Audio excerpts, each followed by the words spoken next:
2001, eu fui designado para ir para Guarapuava.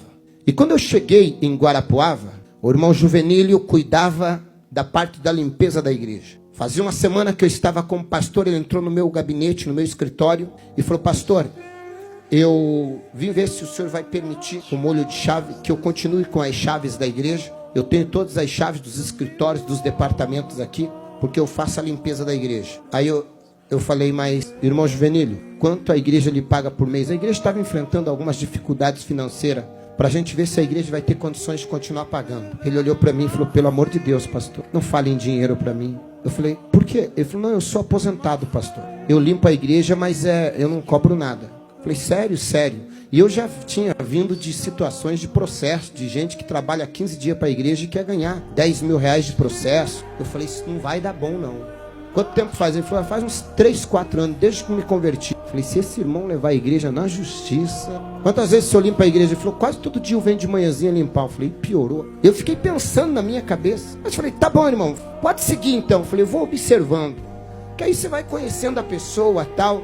Aí, todo dia, 7 horas da manhã, ele tinha um Fiat Uno 147. Ele encostava o Fiat Uno dele lá e ia lá limpava a igreja. Eu vinha pro culto segunda, quarta e sexta. 8 horas da manhã eu chegava na igreja, o irmão Juvenílio olhava para mim, falava: pastor, agora eu posso ir, tá tudo limpinho. Ele entrava nos escritórios, limpava tudo, ia no altar, passava pano em tudo, deixava tudo limpo. E na época era banco de madeira, envernizado. Ele vinha, passava pano, limpava, deixava tudo limpinho. E aí ia para casa, voltava, resolvia os problemas dele pela manhã, voltava no culto da tarde. Eu fui tentando identificar se ele tinha algum perfil de amanhã ou depois levar a igreja na justiça. Eu nunca vi ele reclamando de nada. Eu falei: mas vou ficar atento. Até que um dia ele entrou no meu gabinete e falou assim: pastor, eu queria lhe pedir uma autorização. Eu falei: pois não. Ele falou: pastor, me perdoe, mas eu fiz de tudo para poder mudar um horário de consulta.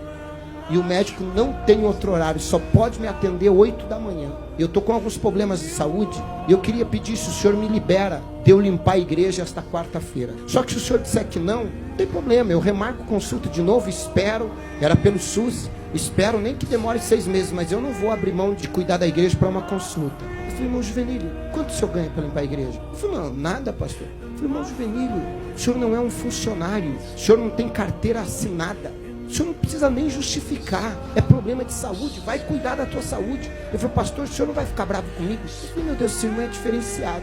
Eu falei: tem gente que arruma, ganhando, arruma desculpa para não ir.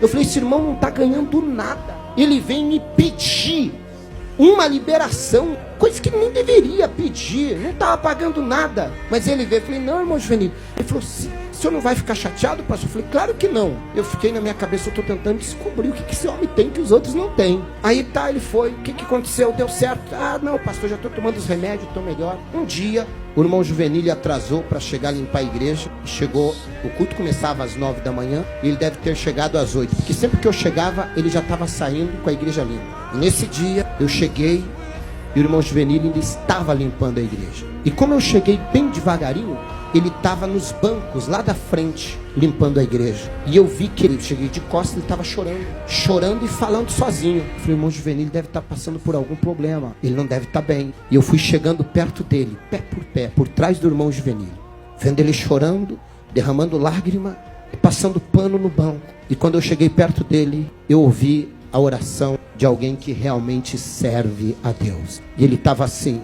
Senhor, eu era um bêbado, minha família ia se perder, eu não valia nada. E a Bíblia diz, antigamente, só podia entrar no teu santuário os levitas para auxiliar na limpeza, mas no Santo dos Santos, só o sacerdote. E o Senhor me deu a oportunidade de poder limpar até o teu altar, aonde o teu servo vai pregar. Eu, um bêbado, estaria morto se não fosse o Senhor.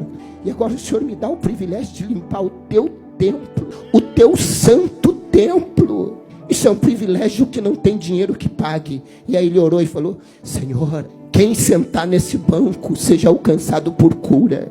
Usa o pastor Alexandre hoje por milagres, para que ele seja usado, para que vidas sejam impactadas, para que eles também encontrem a alegria que eu encontrei em Ti, para que eles também encontrem a paz que eu encontrei no Senhor, para que eles encontrem a vida que eu encontrei no Senhor. E Ele continuou limpando. Eu falei: Senhor, eu preciso me converter. O culto não era eu que estava fazendo, era Ele que estava preparando.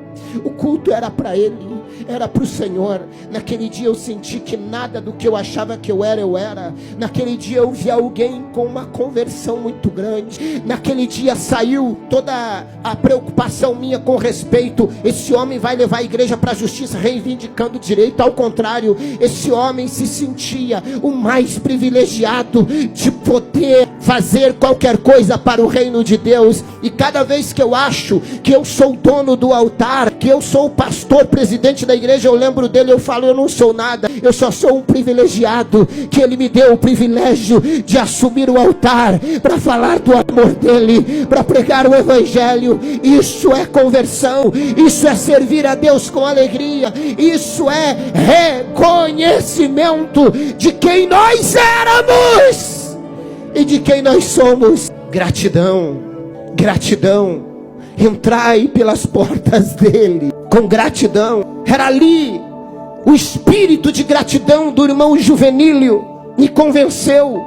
O espírito de gratidão me fez entender que quando você serve com amor, com temor e com gratidão, você consegue manter isso.